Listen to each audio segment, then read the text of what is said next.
Jai, all glories to Srila Prabhupada, all glories to the Sankirtan movement of Sri Chaitanya Mahaprabhu, and all glories to the Prabhupada Disciples Association members who are gathered this evening. On the east coast of Canada, it is 8 p.m. in the evening, and around the world at different times according to your location. But the transcendental message of the Caitanya-caritāmṛta is beyond time and space. This literature, which has been presented by our Guru, Srila Prabhupada, gives us an insight into the pastimes of the Supreme Lord who appeared as the Yuga avatar, Sri Chaitanya Mahaprabhu, in the 15th century. And it is being presented by Krishnadas Kaviraj Goswami, and it is being further delivered in English by His Divine Grace, Srila Prabhupada. So the transcendental sound is truly a gift to the ears of the eager listeners who attend the class. The basis of Krishna consciousness is on the principle of hearing. You hear the philosophy and submissively receive it into your mentality, your life, and in this way you can water the plant, the bija, the seed of devotion, and by the mercy of the Lord, this transcendental process will produce a spiritual understanding that is far beyond the ordinary human being. Nowadays, the human society has become so degraded because of sinful life. As we know, it's called the Kali Yuga, and the symptoms of this Kali Yuga can continue to affect the consciousness of the people to the point that instead of living a natural human life meant for God realization, people are falling into the illusion that they are the body and everything that they have is I, me, and mine. And this is a very unfortunate state, and we are conducting these classes as a welfare activity. We are sharing this information for those people that are eager to learn about the purpose of human life and to elevate themselves through the practice of Krishna consciousness as given by Srila Prabhupada while he was present here in the world. And we have been reading from his diary. This diary was recorded in 1965 and 1966 by him himself, and it was reproduced by the Bhaktivedanta archives for the opportunity to have an insight, a direct insight into the behavior of a pure devotee, which is something that we should strive for, is to follow in his footsteps, not speculate on things constantly, which is the business of most people. Speculation, talk, useless speculation, and it just never stops. I know in my personal experience here in Hamilton, all I do is listen to people babble on nonsense after nonsense, day after day, especially the new people. But you have to listen, and you have to be tolerant, and you have to understand that this is not an easy process. So here we are we're going to get back to the reading. This is Thursday, February 24th, 1966. This is a letter from Prabhupada. Received a letter on Thursday, February 24th. And we have our friend, our Prabhu in Bangalore. I'm in Canada, he's in Bangalore, and I sent him the pictures, and now he's able to put them up on the screen. Much quicker level of communication, Balaram, than back in the 70s, where you sent a letter, you waited a few weeks to get a response. It just went on like very slowly. Here it's instant communication. And this is our advantage, in a sense, that we're able to reach so many people so quickly through the use of technology. So it's a letter from Pandya. Captain, received income $1. Prabhupada goes, no expenditure. Just see if you can pull that up a little closer. One young man came from downtown, Mr. Robert, one man. The Sankirtan record was played. He liked it. The plumber did not turn up. February 25th, 1966. Prabhupada writes, the following letters were received. One from Tirtha Maharaj, that's a godbrother of his, from the Gaudiya Math. Number 2, from the Nepal Permanent Commission. 3, from Vrindavan. So in the footnote there, it says Vrindavan Chandra Day, Srila Prabhupada's son, who is living in Calcutta. And 4, from United States Navigation Company. The following letters dispatched. 1, to Mr. Prem Gandhi. 2, to Sally Agarwal, who was in Butler, Pennsylvania. She had a storehouse of his books, so he was in constant communication with her, I should say. And 3, Vrindavan's letter replied. Went to Ananda Ashram, Monroe. The plumber did not turn up, and no expenses. And so we go to the next page. And you see here we have a picture. These photos are taken from 16 millimeter films shot by an amateur photographer.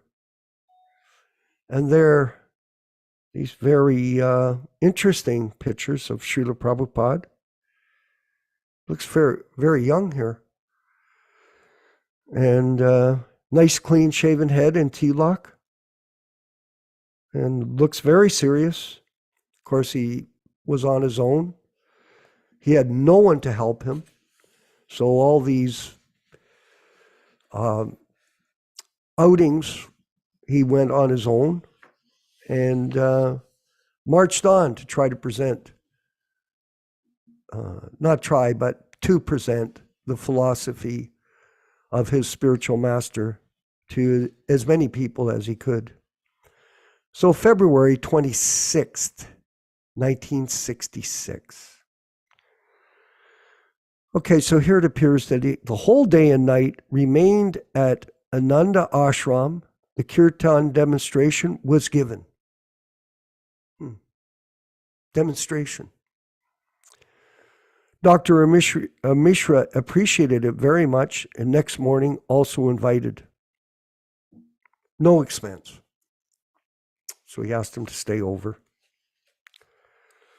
Prabhupada was an expert musician, as all of you know, so no wonder the people loved his kirtan. He could do such an amazing presentation of it to others. Sunday, February 27th. The whole day remained at Ananda Ashram, Monroe. Kirtan demonstration in the morning. record was taken by Mr. Bill, but it was not successful. In the evening, returned. No letter received. Kirtan performed. Nina Gordon attended. Plumber did not come. So it appears he only had one person come over for Kirtan, even though he had a scheduled program.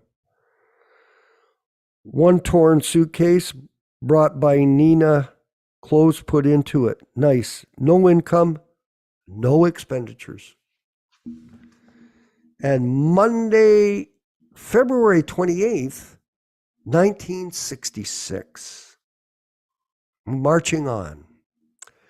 Engagement with the first Secretary of Permanent Commission of Nepal State to the United Nations at 2 p.m. So Prabhupada's making some serious reach out to important people. This we have to follow. Saw for the first secretary, Mr. Kedar P. Kairala, and is hopeful he will let me know very soon.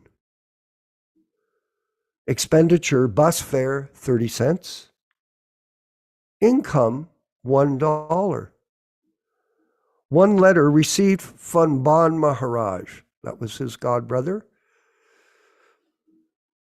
and one letter received from Atma Singh. Atma Singh's letter replied. See reference to Atma Singh on March 8th entry. So we'll flip over to that March 8th entry just to keep track here. I did send it over, I hope, to our godbrother Vinkat. Yeah, there we are. So here's March 8th. So we're going to jump ahead here just to connect the dots. Tuesday, March 8th, Prabhupada writes, sunrise, 6:26 a.m., sunset, 5:56 p.m. Moonrise, 8:12 p.m. Dvicha, 480th year of Gaurabda begins today. One letter received from Atma Singh, Jir Singh of 345 Kalva Devi Road, Bombay. 2. He is not willing to hand over Seva Puj to Goshain, nor is he willing to build a temple in New York. Saving account with First National City Bank opened, and Prabhupada deposited $50. Larry Bogart contacted. He said tomorrow at 11 to call him. Robert brought some fruits and dal for me. This may refer to the worship in the temple of Radha Damodar in Vrindavan, India. So we'll carry on Saturday morning before the Bhagavad Gita class at 10 a.m. in the morning. We hope you attend that. And we'll have Vinkat Prabhu from Bangalore, South India, play the Jaya Radha Madhava prayer sung by Srila Prabhupada. And then we'll have the class or discussion, reading and discussion, headed up by His Grace Yaśodā-nandana Prabhu as we move forward in this weekly sadhana program of Krishna Consciousness. All glories to Srila Prabhupada. Jaya Radha Madhava Kunja Bihari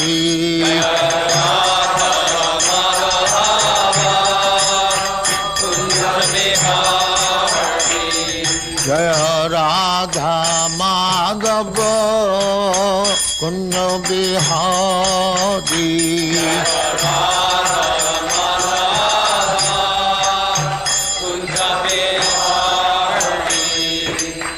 Yaśodā-nandana Brajana Ranjana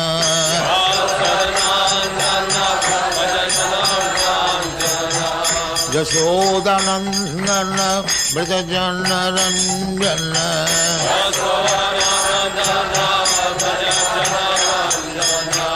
Jamuna-tira banachari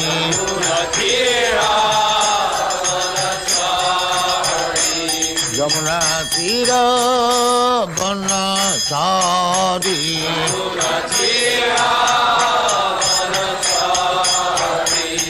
Jaya Radha-madhava Kunja-bihari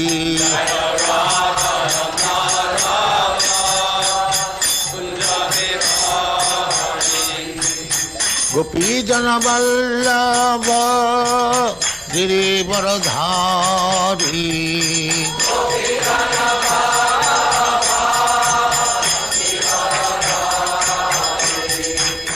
Gopi-jana-vallabha Girivaradhari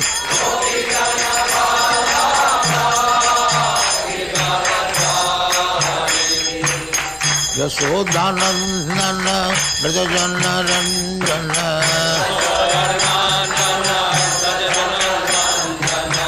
Yasodā-nandana Vrita-jana-ranjana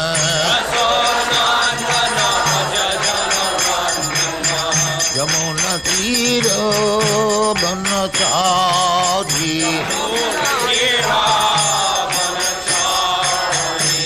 Jamuna-tira banachari Jaya Radha-madhava Kunja-bihari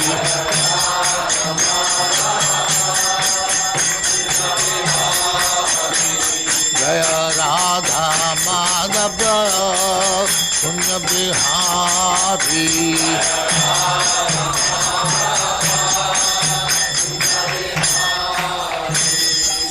Jai Amaspat Paramahansa Parivrajaka Acharya Sattvaresvara Samad Bhaktivedanta Saraswati Goswami Prabhupada ki Jai Ananta Koti Vaishnavrinda ki Jai Namacharya Sri Haridas Thakur ki Jai Prem se kaho Sri Krishna Chaitanya Prabhu Nityananda Sri Advaita Gadadhar Shivasari Gaur Bhaktamani ki Jai Sri Radha Krishna Mokh Gopinath Sam Khand Radha Khand Giri Vardhan ki Jai Vrindavan Dham ki Jai Navadvip Dham ki Jai Ganga Mai ki Jai Jamuna Mai ki Jai Guru Dwarka Dham ki Jai Swami Bhaktivedanta ki Jai All glories to the Assembly. All glories to the Assembly.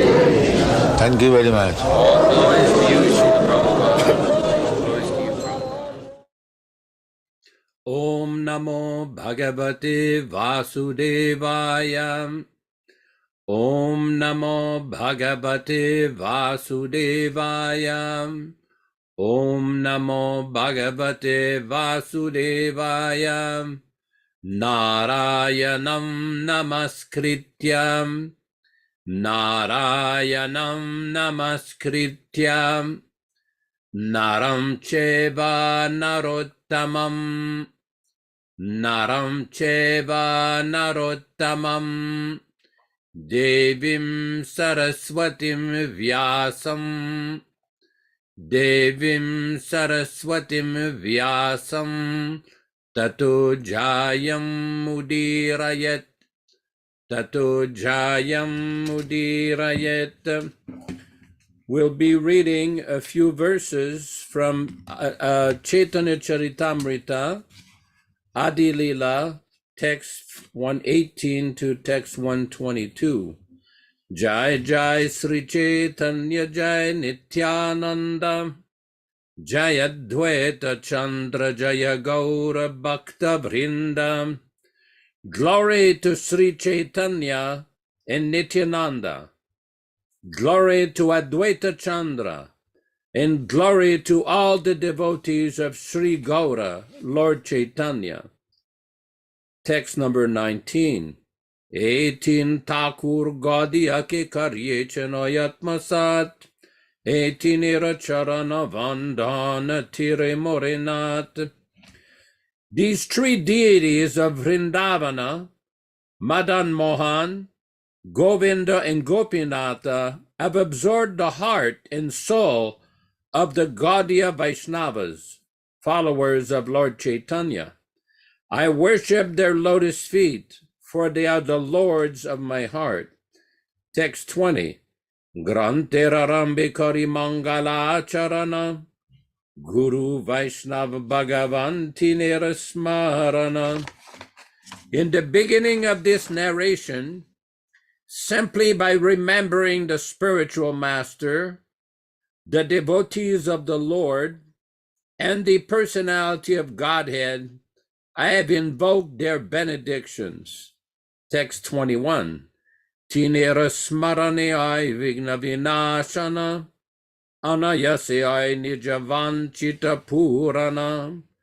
Such remembrance destroys all difficulties and very easily enables one to fulfill his own desires. Text 22. Simangala charanai trivida prakar vastu nirdesha shiravada namaskara. The invocation involves three processes: defining the objective, offering benedictions, and offering obeisances.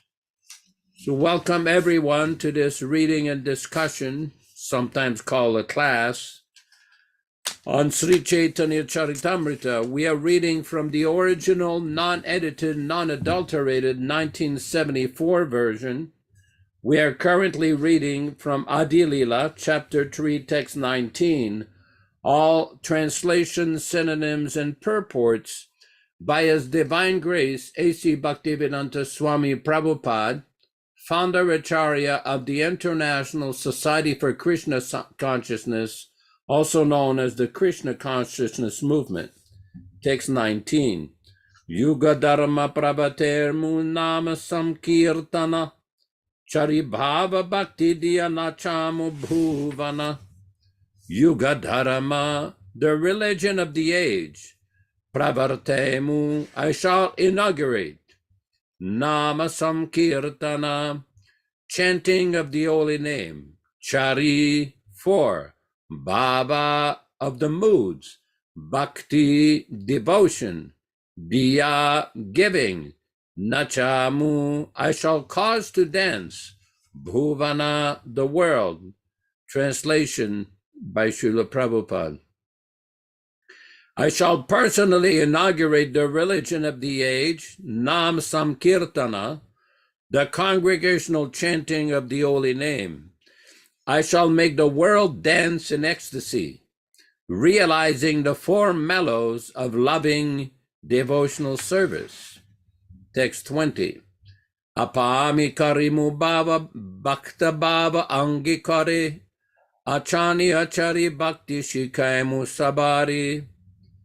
Apani, personally, karimu, I shall make, bhakta bhava, the position of a devotee, angikare, acceptance, apani, personally, achari, practicing, bhakti, devotional service, shikaimu, I shall teach, sabare, to all.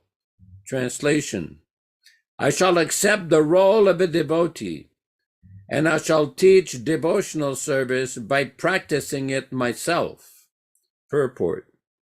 When one associates with a pure devotee, he becomes so elevated that he does not aspire even for sarshti, sarupya, samipya, or salokya, because he feels that such liberation is a kind of sense gratification. Pure devotees do not ask anything from the Lord for their personal benefit. Even if offered personal benefits, pure devotees do not accept them, because their only desire is to satisfy the Supreme Personality of Godhead by transcendental loving service. No one but the Lord himself can teach this highest form of devotional service. Therefore, when the Lord took the place of the incarnation of Kali Yuga to spread the glories of chanting Hare Krishna, This system of worship recommended in this age, he also distributed the process of devotional service performed on the platform of transcendental, spontaneous love. To teach the highest principles of spiritual life, the Lord himself appeared as a devotee in the form of Lord Chaitanya. Apanena kaile dharma shikana nayai, itapa siddhanta gita bhagavati gaya. Apane, personally, nakaile, if not practice, dharma, religion, shikana, the teaching, nayai, does not advance, this, ta, certainly, siddhanta, conclusion, Gita, in Bhagavad Gita, Bhagavate, in Srimad Bhagavatam, Gaya, they sing. Translation. Unless one practices devotional service himself, he cannot teach it to others. This conclusion is indeed confirmed throughout the Gita and Bhagavatam. Text 22. Yada yada hi dharmasya glanir bhavati bharata abhyuttanam tadatmanam srijamyaham.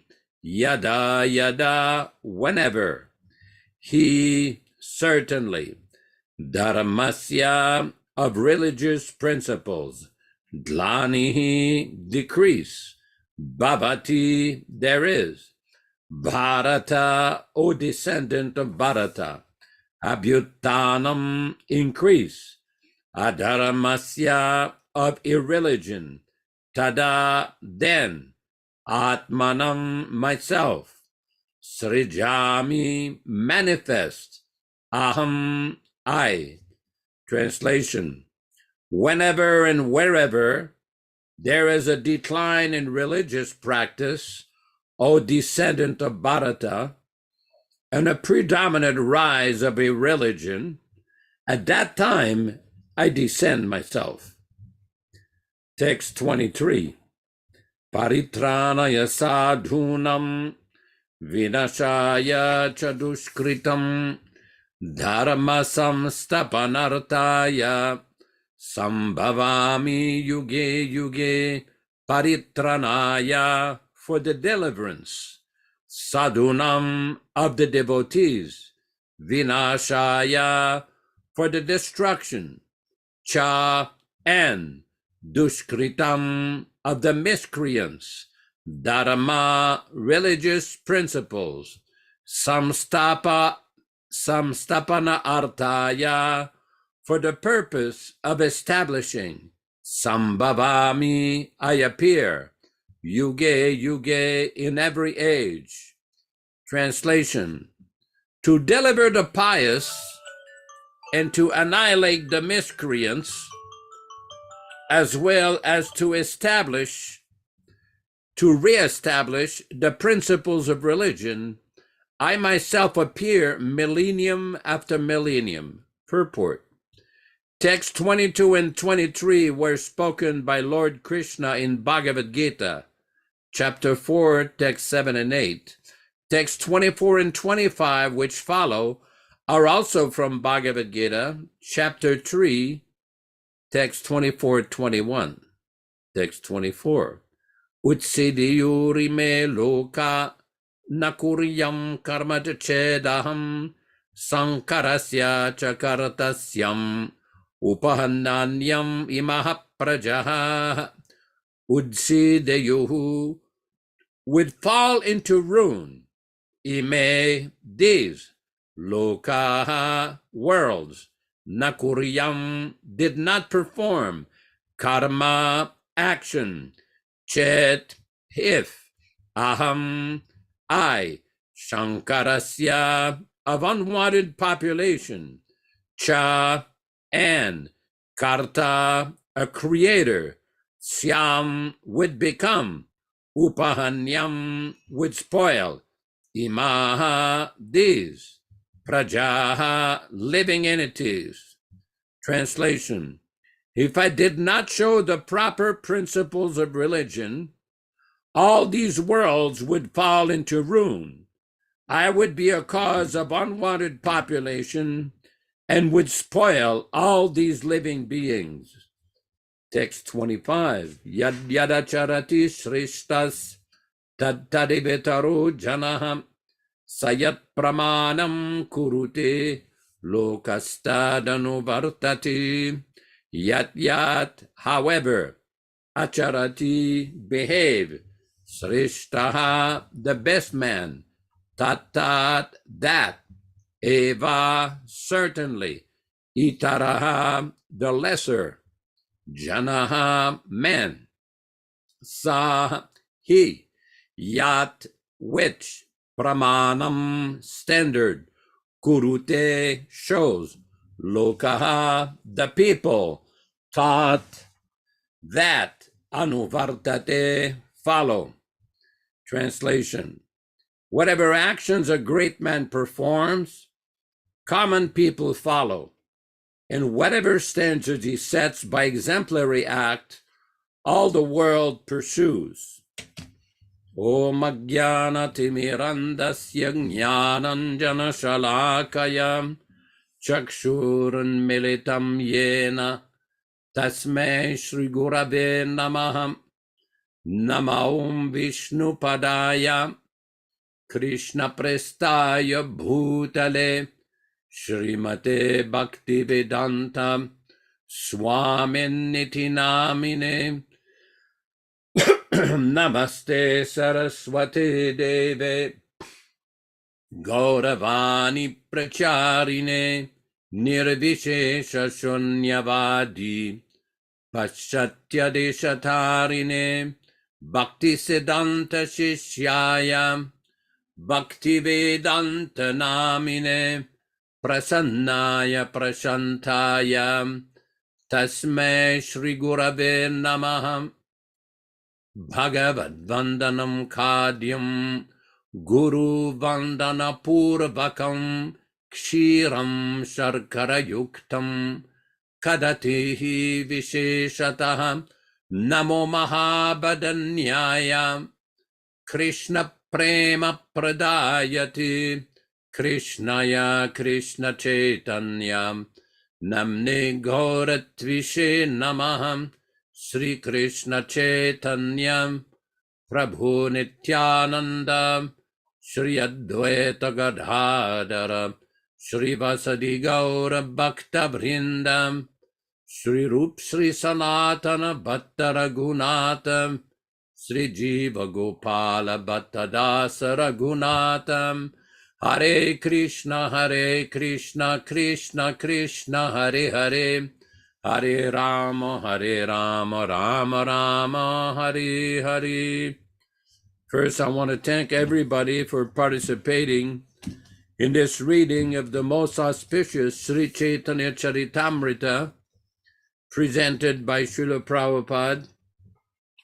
There's an interesting story how this Caitanya-caritāmṛta developed. What happened, Srila Prabhupada was in Calcutta early on in the early 1970s, and a devotee went to near the Calcutta University. They have a lot of booksellers, and somewhere or other he was able to find an English translation of the Caitanya-caritāmṛta by some Bengali author. It did not have the word for word or purport, just a straight translation. Somewhere or other he bought the book and presented it to Prabhupada. And Prabhupada looked at it, and Prabhupada realized there was great appetite amongst the devotees. You knew that all along, for hearing of the transcendental pastimes of Chaitanya Mahaprabhu. So what happened is Prabhupada decided to translate the entire Caitanya-caritāmṛta. The Caitanya-caritāmṛta had been concluded by Krishna Das Kaviraj early on in the 1600s. And what happened over the years after the departure of Sri Chaitanya Mahaprabhu, Gaudiya Vaishnavas and experience a lot of transformation. By the time that Bhaktivedanta Thakur started his preaching with his Namhata program, it is described that he had a hard time obtaining a copy of the original Caitanya-caritāmṛta in Bengali. The situation was so bad amongst the practitioners of Gaudiya Vaishnavism that it was difficult to find a copy of the Caitanya-caritāmṛta, the most authentic authorized literature of the Gaudiya Vaishnavas. So some way or other, Bhaktivedanta Thakur was able to obtain a copy, and he eventually made a commentary on the Caitanya-caritāmṛta. His son, Srila Bhaktisiddhanta Saraswati Thakur, also made a commentary on many of the verses and texts of the Caitanya-caritāmṛta. It's to be noted that what we currently have, this English translation, is based upon the commentary of Bhaktivedanta Thakur and Bhaktisiddhanta Saraswati Thakur, along with Srila Prabhupada's profuse translations and purports. So this is a very special book, very special. Everybody heard the story how Srila Prabhupada wanted the devotees to produce this book. It is quite a masterpiece of publishing, major accomplishment in a very short time. Srila Prabhupada put a lot of pressure on the devotees in Los Angeles, the GBC, the temple president, the entire staff of the BBT, the artists, the editors, the Sanskrit editors, the English editors, the Bengali editors. Everybody went into a full action mode, and it was like quite a lot of pressure on these devotees. It's a little bit like in the Mahabharata, the story of how Vyasadeva agreed to dictate the Mahabharata as long as Ganesh would not stop writing. If he stopped writing, that was the end of it. So he just kept dictating 100,000 verses of the Mahabharata, and Ganesh, he was an empowered agent of Krishna, he wrote for Vyasadeva the entire Mahabharata. So Srila Prabhupada empowered these devotees to produce the book. And Srila Prabhupada was very happy with that production. He was very, very happy. I personally heard from His Divine Grace himself in 1977 how he wanted to translate the Vishnu Purana. He already had started the Mukunda Mala Sutra in the late 1960s. He already started the translation of the Vedanta Sutra, but he never finished. But he was very interested in publishing the Vishnu Purana, which is a very important Sattvika Purana. So these literatures that we have here, especially Caitanya-caritāmṛta, Srimad Bhagavatam, these are very special books. In the Srimad Bhagavatam itself, it is a description that where the sages of Naimisharanya asked Sutta Goswami, where have the principles of religion gone now that Krishna has departed? Krishna departed right at the end of Dwapara Yuga, and Kali Yuga began after his departure. So the sages, right at the beginning of Kali Yuga, in Naimisharanya, asked Sutta Goswami, where's the principles of religion now? Where did they go? And Sutta Goswami replied in one verse, Krishna Svadhamo Pagate, that the Srimad Bhagavatam, the principles of religion, reside in the pages of Srimad Bhagavatam. And there is one purport where Srila Prabhupada explains that the Srimad Bhagavatam is directly the presence of Lord Krishna himself. We're not just reading a story or some storytelling or some narrative of some event. No, this is the direct manifestation of Krishna himself through the mouth of these great exalted devotees. First, the Bhagavatam was spoken, what's called the Chatushloki Bhagavatam. In the second canto, there's the four most important verses of the Bhagavatam that was spoken directly by Lord Krishna to Brahma. Brahma also spoke the Srimad Bhagavatam to his disciple Narada. Narada described the Srimad Bhagavatam to Vyasadeva. There's also in the Srimad Bhagavatam itself how the Srimad Bhagavatam was revealed by Lord Samkarsana to the four Kumaras, those great transcendental spiritual authorities. Then there's also the story how the Srimad Bhagavatam was revealed by Shukadeva Goswami to Maharaj Parikshit. And later on at Naimisharanya, all these thousands upon thousands of sages and great rishis, they assembled to ask the foremost authority on the Puranas, Sutta Goswami, that described to us this Srimad Bhagavatam. This is the topmost literature. We see after the disappearance of Chaitanya Mahaprabhu in 1534, one follower of Chaitanya Mahaprabhu wrote a small commentary on Srimad Bhagavatam named Caitanya Manjusha. His name was Srinath Chakravarti, not to be confused with Vishwanath Chakravarti. This devotee was a very famous Gaudiya Vaishnava, and he begins the commentary on Srimad Bhagavatam by explaining the unique position of Chaitanya Mahaprabhu. Prabhupada used to often quote from that verse.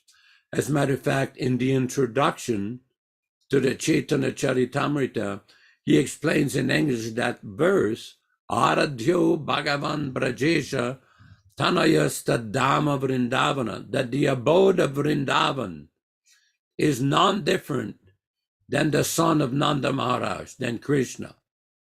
Ramya Kaschid Upasana Vrajabadu Yena Yakalpya, that the highest form of worship is the form of worship of the inhabitants of Vrindavana, the Gopikas.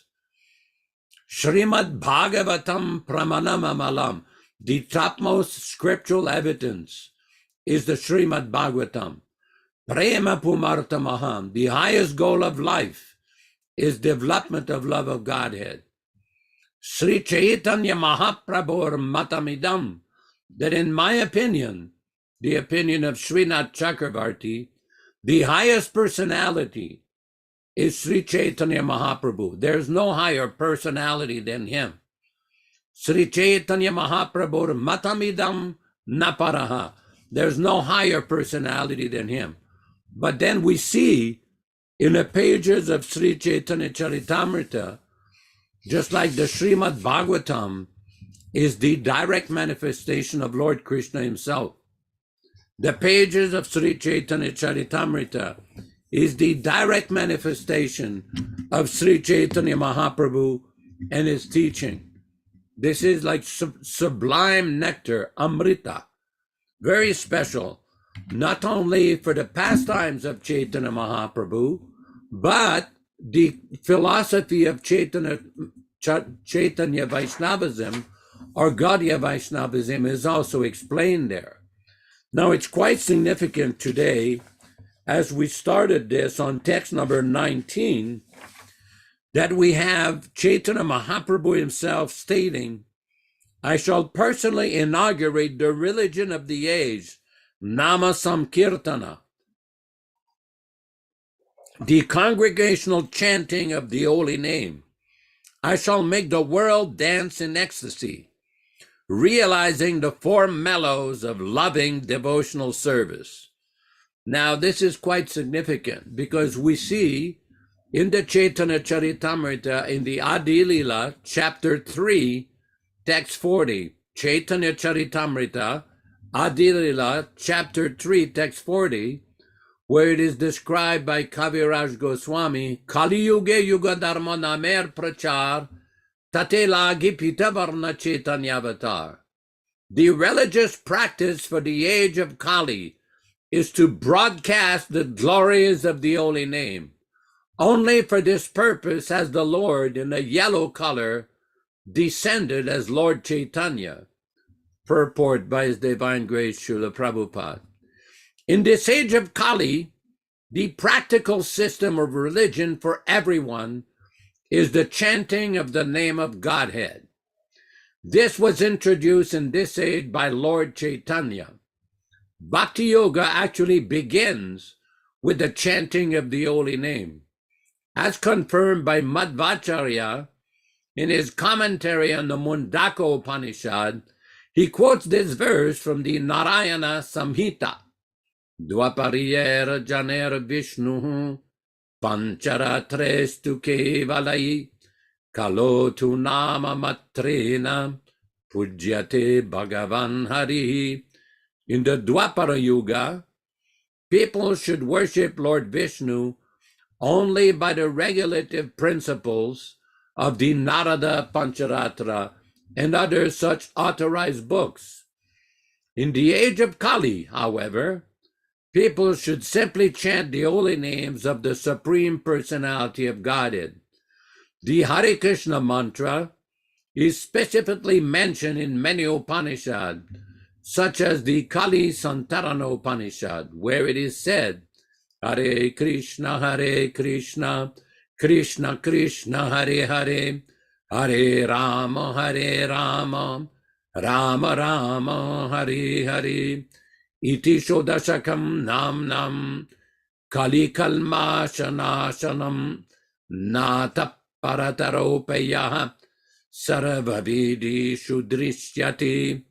After searching through all the Vedic literatures, one cannot find a method of religion more sublime for this age than the chanting of Hare Krishna. Again, the preceding was from Caitanya-caritāmṛta, Adi Lila 340.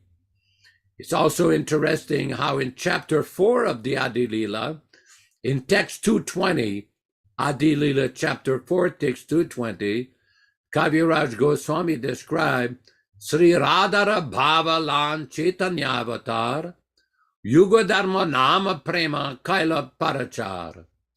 Lord Chaitanya appeared with the sentiment of Radha. He preached the dharma of this age, the chanting of the holy name, and pure love of God.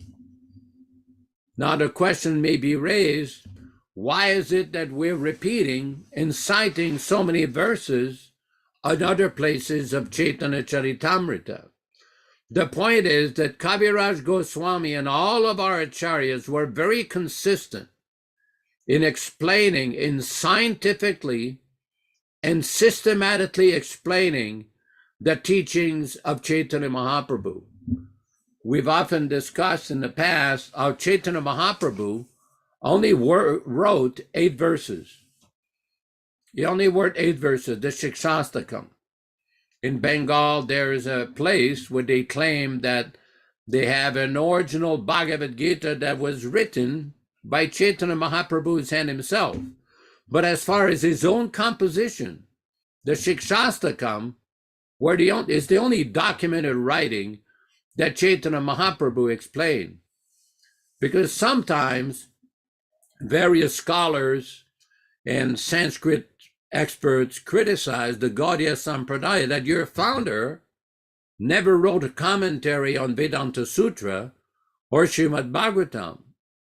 And the way that Srila Prabhupada explained this, he said the 6 Goswamis were delegated by Sri Chaitanya Mahaprabhu to write the commentary on the Shikshastakam. All the writings of all the Goswamis, that is the purport. That is the commentary on Shikshastakam.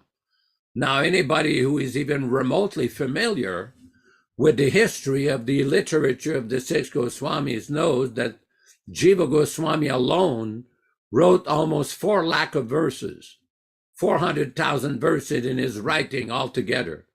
Sanatana Goswami also wrote profusely. Gopal Bhatta Goswami wrote profusely. So the 6 Goswamis altogether wrote almost 500,000 verses or more. What to speak of the other commentaries of great acharyas like Baladevi Vibhushana, Vishnu Chakravarti Thakur, and so many of their followers.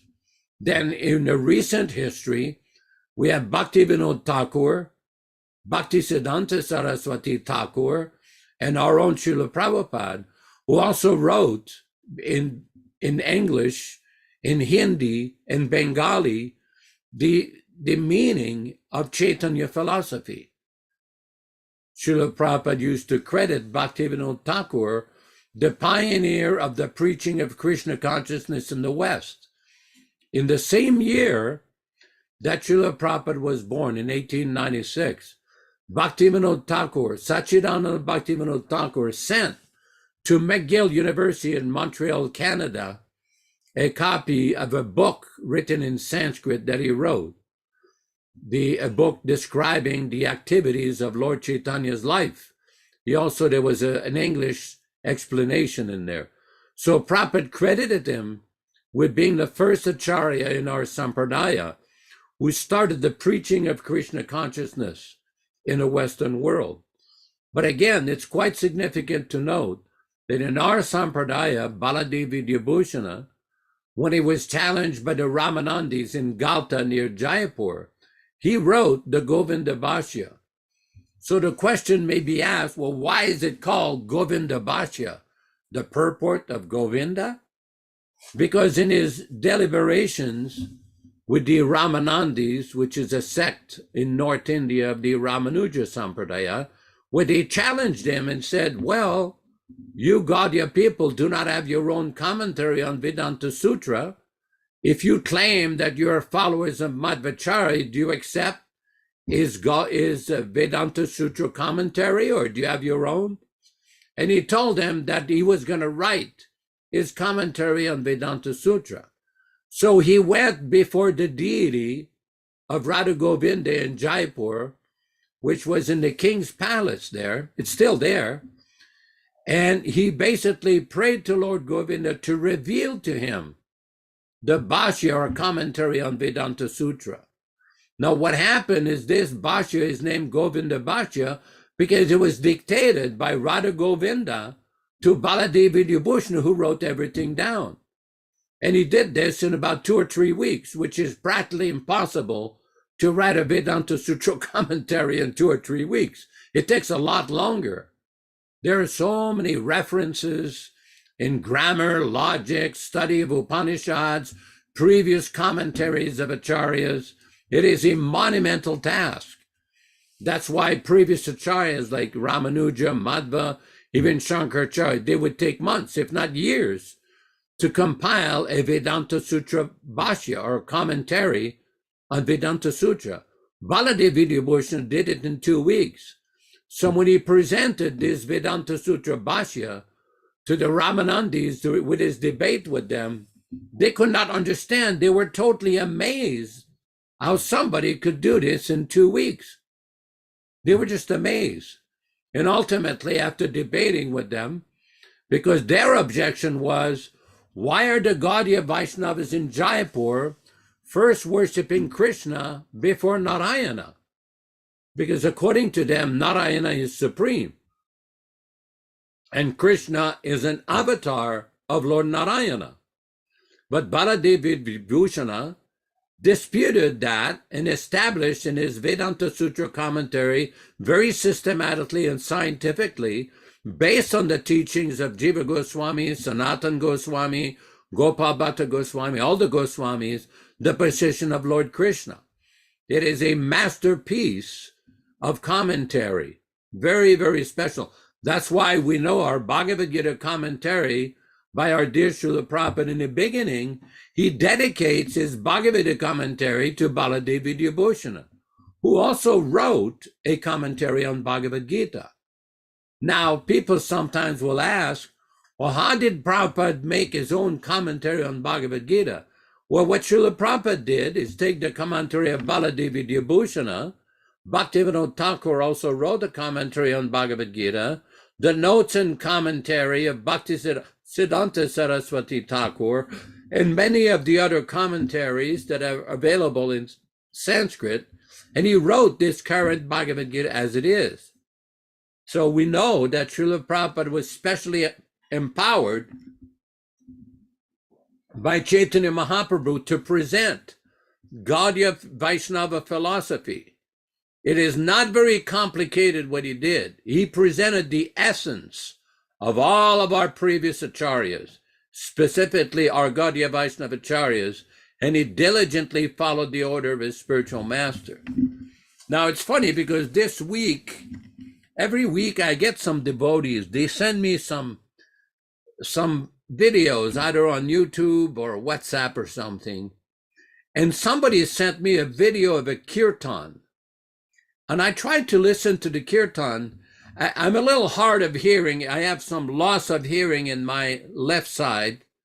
So, you know, I'm not suffering from rectocranial inversion or anything serious like that. But when I listened to that kirtan, I had difficulty hearing what they were trying to say. Now, the lady that was singing, I could not distinguish. It was not like a regular kirtan. Like anybody who's been in Australia knows the famous Madhudvisa. He was a very famous kirtan leader in ISKCON. And he was a very powerful kartal player. Prabhupada loved this kirtan, along with this fellow Guru Kripa, Vishnu Jan, Dinanath. There was a lot, Bharadwaj. There was a lot of very famous kirtan leaders in our movement. Madhudvisa was one of them. Prabhupada loved to hear his kirtan. And that they would chant Namam Vishnu Padaya, Namaste Saraswati Devi, Sri Krishna Chaitanya, the Pancha Tattva mantra, and Hare Krishna Maha Mantra, just like we just read in Prabhupada's Caitanya-caritāmṛta purport from the Kali Santarana Upanishad. When I'm listening to this YouTube video, and there's no Hare Krishna mantra, there's no Sri Krishna Icha, there's some kind of Radhe something, and I'm trying to figure out, where do they get these songs from? Who is manufacturing these songs? Who is inventing these various kirtans? And some of the dancing to me was like a couple of years ago, there was a festival for the appearance, the birthdays of one of these godbrothers. And there was a kirtan where the brahmacharis were doing a chicken dance. The lady was singing and they were doing some flapping their arms like a chicken dance. And I was thinking, wait a minute. If you would have a kirtan led by Vishnu Jan or Guru Kripa or Madhudvisa or Dinanath, there was no chicken dance going on. It was a straight kirtan with nice dancing. But why have these things come into our movement? Now, today is, believe me, here in California, it is May 24th, 2023. Is it in India? Is it 25th? In Australia, are we the 25th of May already? Yes. Yeah, okay. So Prabhupada departed on the 14th of November, 1977. That is 46 years or so. And we are directly witnessing so many trends and so many introductions that His Divine Grace Srila Prabhupada did not give. And I can assure you that people like Vishnu Jan, Jayananda, Guru Kripa, Bharadwaj, if they had tried to do a kirtan, they would never try to do a kirtan like that. But if they tried to do that during Prabhupada's time, it would have been stopped. Srila Prabhupada, I was personally there at Mayapur, where somebody went on for like 10, 12, 15 minutes, Hari Bol, this Bol, Hari Bol. And Prabhupada sent his personal servant, he says, stop this kirtan. Prabhupada said just to chant Hare Krishna. Now, we're known as the Hare Krishna movement. We follow Sri Chaitanya Mahaprabhu. What is the song that Chaitanya Mahaprabhu chanted? Hare Krishna Maha Mantra. We follow the Pancha Tattva, the four associates of Lord Chaitanya. Sri Krishna Chaitanya, Prabhu Nityananda, Sri Advaita Gadada, Srivasadi Gaur Bhaktivedanta. And many times during some of the kirtan, Prabhupada would tell the devotees to chant Hari Haraya Namaha. That was a song that Chaitanya Mahaprabhu himself used to chant when he would chant. Hari Haraya Namah Krishna, Yadavaya Namaha. Like that. It is a very sweet, transcendental song. This song was authorized during kirtan. For morning program at Mayapur, Prabhupada said that after you chant the Samsara prayers, the Pancha Tattva Maha Mantra and the Hare Krishna Maha Mantra, you can chant Jeev Jago, or wake up sleeping souls, take a shelter of Lord Gauranga.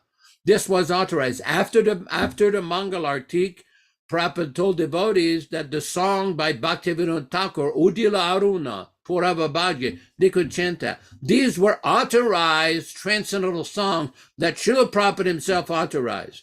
But some of this Radhe, Radhe, Jai Bolo Krishna, where is this from? Who manufactured that? Is this from some Radhakund Babaji's or for some Bengal? I mean, I'm still trying to figure out. And some of this dancing, some of this gypsy dancing was also not introduced by His Divine Grace. Why not just follow what Prabhupada is given?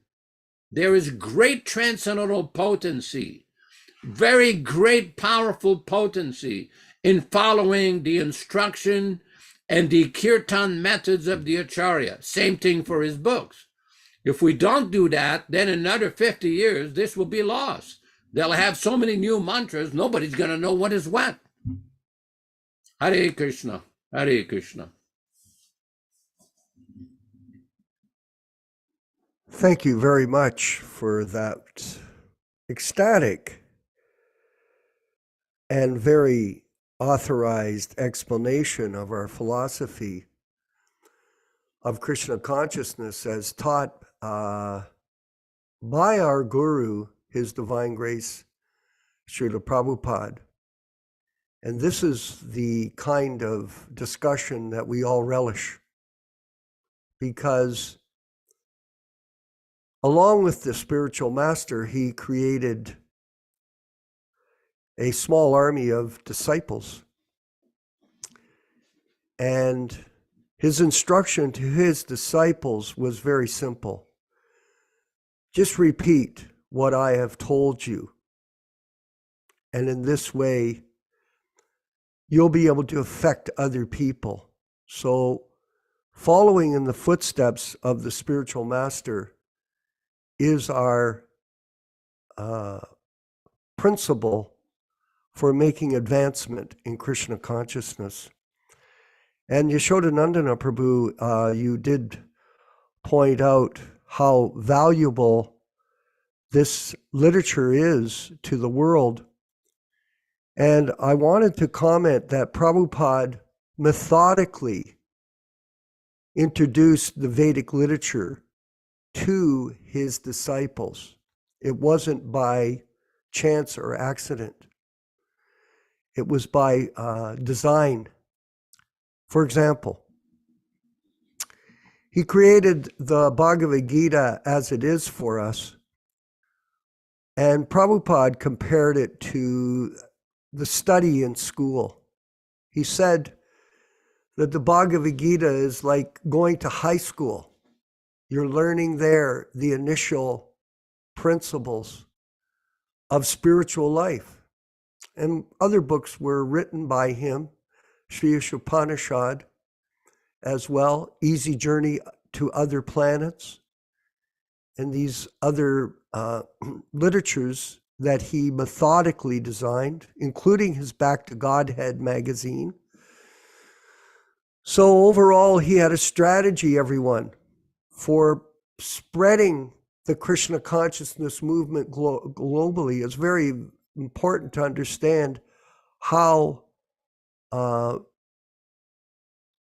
expert he was in propagating a message. He would tell us that it's more important for people to get these books than for us to simply preach to people on the streets, oh, this is that, and etc.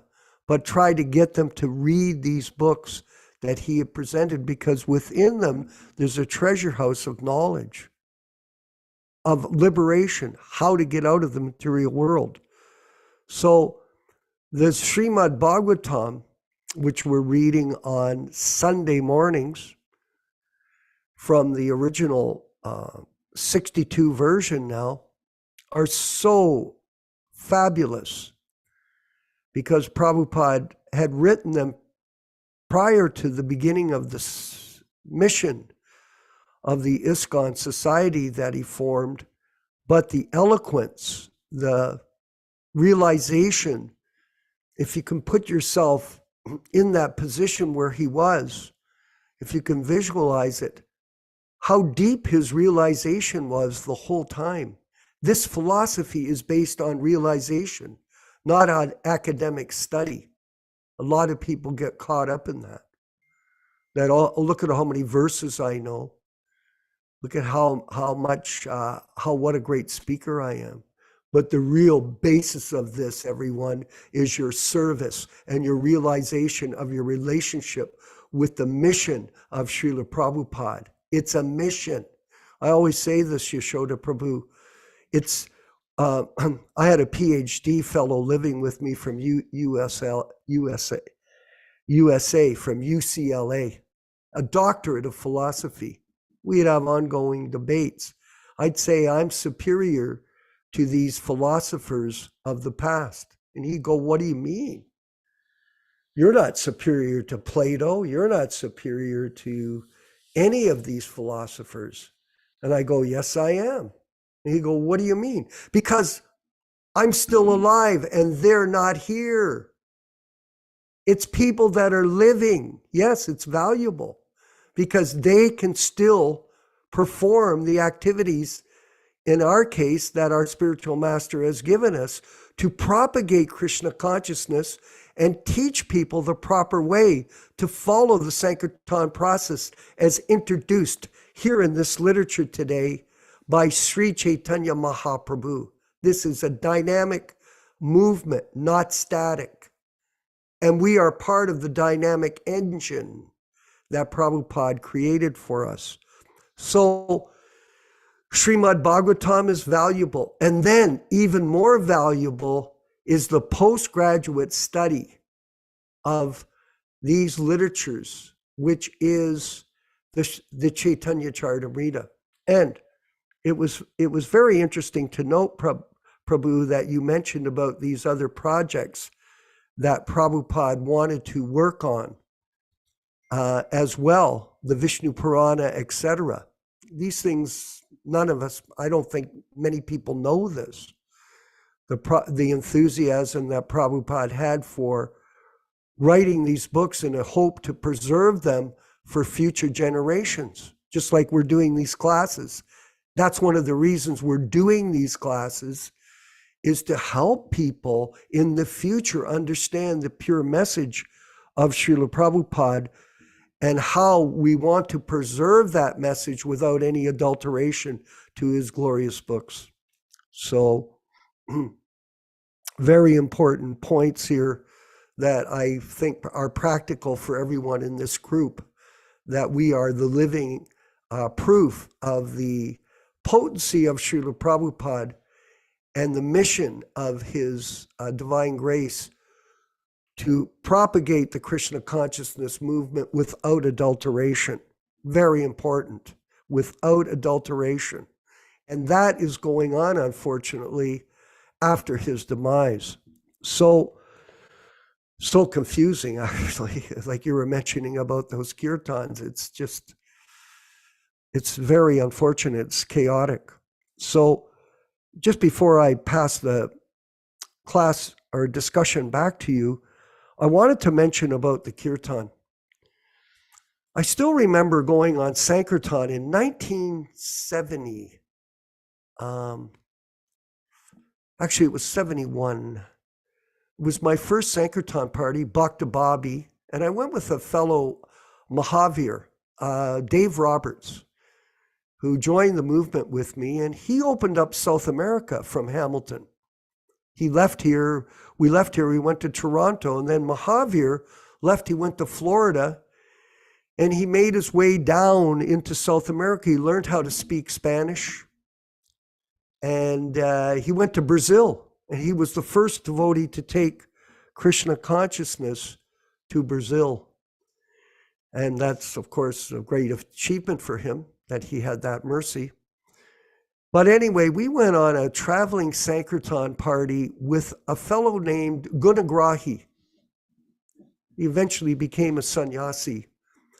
In Buffalo, they used to have a temple that was established by Rupanuga. Out of that temple, Bhagavan joined, Tejas Prabhu joined, and Damaraj and his wife were there. They were the first ones to come to Hamilton and chant Hare Krishna on the streets in 1969. I met them on the street. I argued with the devotees. What kind of nonsense is this? I don't even know what it means. And you're telling me that this chanting of Hare Krishna will benefit me. Still remember the conversation with some devotee on the street. And then anyway, eventually, we were in Hamilton at the Hamilton ashram. It was just a house here. And it's listed in the Radha Krishna Temple album, Balaram. It's listed there. When George Harrison released his album, the temple, the address, 20 Charlton Street was there, and we were living, a group of us, and we were asked to join Gunagrahi in Buffalo to go on our first traveling Sankirtan party. And we got it. We went down there. We were so innocent. We had no idea really what was going to happen. And I still remember that we had the kirtan. He had a bongo drum, and we had some cartels. And we chanted systematically using the Swami step, which is I don't know if everyone's familiar with the term Swami step. It was, that's what they called it, where you dance back and forth, you swayed back and forth in unison together, everybody pushing their feet out. And very nice chanting like that and dancing. And when we were in Toronto at the Toronto Temple, then the kirtan, we had about 50 devotees in the temple room. It was a huge recruitment that went on, especially after we moved from Hamilton. We were transferred from Hamilton to Toronto. There was a huge recruitment that went on over there. Lots of different devotees that were joining. Hiranyagarbha, Jagadananda joined, all kinds of people. And we would chant in front of Radha Gopinath, Kirchor Gopinath, on each side of the temple room. And because we were musicians, myself and Uttama Shloka and a few other devotees, then we had a very, how can I say, enthusiastic group that could sing melodiously, play the cartels properly, play the mridanga, and chant the simple melodies that Prabhupada had given us. But the system was, we each stayed on each side of the temple room and we swayed back and forth very nicely. And it got to be ecstatic, overly ecstatic. I can remember a devotee from that ended up in Europe. His name was Kamsahanta Prabhu, and he had come and helped us quite a bit in Canada here, and eventually ended up in Europe. But he would get so excited chanting. He was so absorbed in it that during the kirtan, he'd have to go upstairs and take a shower to cool off and then come back down so he could regain his composure. So there is a system for chanting. It's not a concoction. And like you said, when you saw those videos, I did see them myself. It reminded me of being on stage, trying to perform for people. That's what people do. Everyone wants to be a rock star. Everyone wants to be up in the center spotlight of life. But the fact of the matter is, the chanting of Hare Krishna and the performance of kirtan is precise. And Prabhupada was very precise in telling us how to do it. Yaśodā-nandana, if you could further comment. Yeah, this is quite a very important point. And why is it such an important point? Because Prabhupada's legacy, he wanted to introduce things and not having things change in so many ways. Mm-hmm. In 1972, there was a group of devotees in America that started a traveling yoga roadshow where they would have electronic music and different ways of dancing. Mm-hmm. And when Srila Prabhupada heard about this, he wrote a letter where he said, stop this kind of road show. This is not our philosophy. Our philosophy is kirtan with mridangas and kartals, chanting Hare Krishna and presenting Bhagavad Gita. And this is the most effective method of preaching. Srila Prabhupada was the empowered Shakyabhishavatar representative of Chaitanya Mahaprabhu. And all these methods that he introduced, the methods of deity worship, the methods of kirtan, his original unchanged books, this is like it's been directly given by Chaitanya Mahaprabhu through Srila Prabhupada. And the reason the movement was spreading and expanding is because devotees accepted Srila Prabhupada's position and followed his instruction. And whenever there was any disturbance, it is because devotees did not follow his instruction, whether it was in the management and the deity worship or anything. There was the famous letter that Prabhupada wrote in the middle 1970s, where he warned the devotees, the greatest danger to our movement is that when we manufacture or invent new ways of worshiping the deity. And what we saw, this great danger, this great concern of His Divine Grace became manifested after Srila Prabhupada departed. Within a few months, the entire sadhana program that Prabhupada used was all turned upside down. There was new ways of doing kirtan, new pranam mantras, new pictures on the altar, new ways of doing guru puja, all kinds of things that Srila Prabhupada did not introduce. He did not give those instructions specifically in the last few months of his manifested presence to change so many things. As a matter of fact, anybody who's acquainted with many of the documents that Srila Prabhupada wrote in 1977, Prabhupada wrote at one point, the management is fine as it is. There is no need of any change. Just keep up the program. But some individuals, either through ambition or delusion or personal aggrandizement or a combination of all the above, they decided in their head that they knew better than Prabhupada, and they wanted to introduce new ways of practicing Krishna consciousness. Srila Prabhupada gave very specific instruction. Do not change my books. They cannot change anything. The next printing again should be the original way. When Srila Prabhupada in Vrindavan in June of 1977, specifically on June 22nd, found out that his first edition books had been changed, he was upset. And he said very clearly, they cannot change anything. The next printing again should be the original way. Revert things back to the original first edition. But some people thought they knew better. And the result now, we have a movement, a sampradaya, with two sets of books. One set of books that tells us that the acharya, he has seen everything. Another one, they have seen, they have understood the truth. Who is they? Now, people may say, oh, you people are repeating the same argument. Yeah, because some people don't understand it. They don't get it. There was a very interesting lecture by Srila Prabhupada in one of his books called The Duty of Government. It says SC. I don't know what SC stands for, 14, where Prabhupada is talking about Ajamil.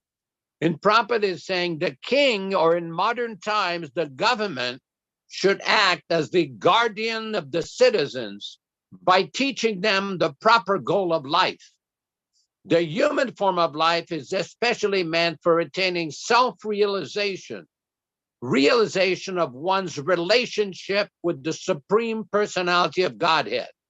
The duty of the government, therefore, is to take charge of training all the citizens in such a way that they will gradually be elevated to the spiritual platform and realize their relationship with God. This principle was followed by kings like Maharaj Yudhishthira, Maharaj Parikshit, Lord Ramachandra, Maharaj Ambarisha, and Prahlad Maharaja. Unfortunately, today's government leaders are generally dishonest and irreligious. and thus all the affairs of the state suffer. In the name of democracy, rogues and thieves fool the innocent populace into electing them to the most important post in the government. Recently, this has been proven in America. And as a result, the citizens condemned the president and dragged him down from his post. This is only one case out of many. In Kali Yuga, people have no shelter. Due to corrupt government, they're uncertain of their lives and property. The mass of people should always feel secure because of the government's protection. Therefore, how regrettable it is for the government itself to cause a breach of trust and put the citizens in difficulty for political reasons. We saw during the partition days in India that although Hindus and Muslims had been living together peacefully, manipulation by politicians suddenly aroused feeling of hatred between them. And thus the Hindus and Muslims killed one another over politics. This is a sign of Kali Yuga. Another symptom of Kali Yuga is the abominable practice of animal slaughter. Srila Prabhupada goes on here.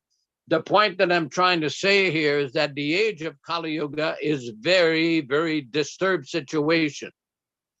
And great acharyas like Srila Prabhupada, just like we're reading before these discussions from the diaries of Srila Prabhupada.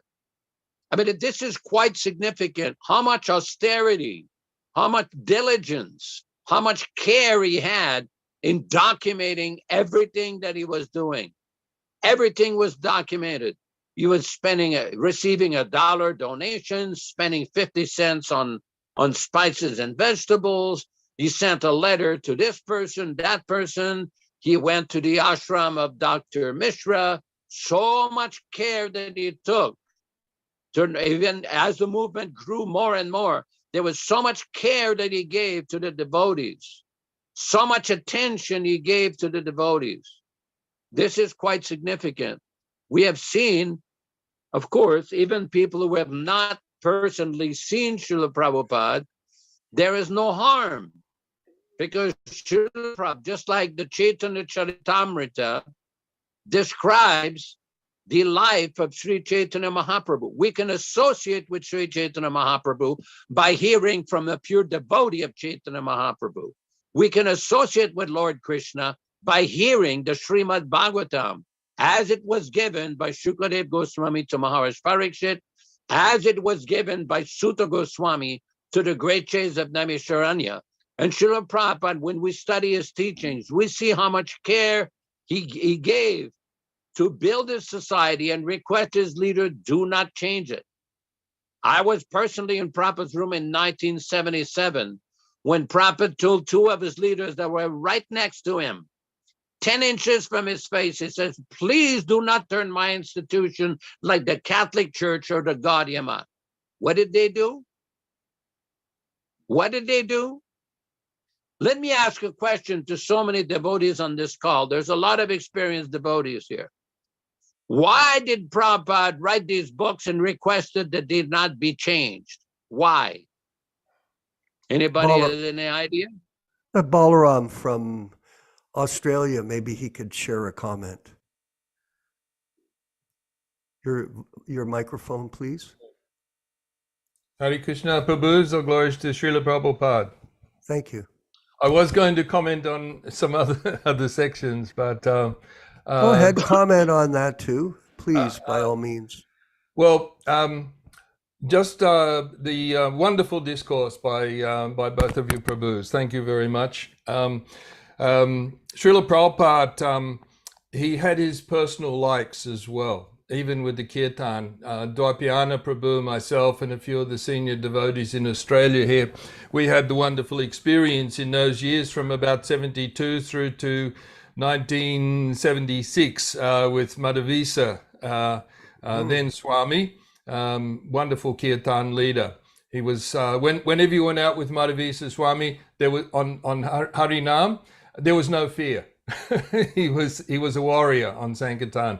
But I just wanted to relate also one, before it was out of my mind, one experience in Mayapur in 1974.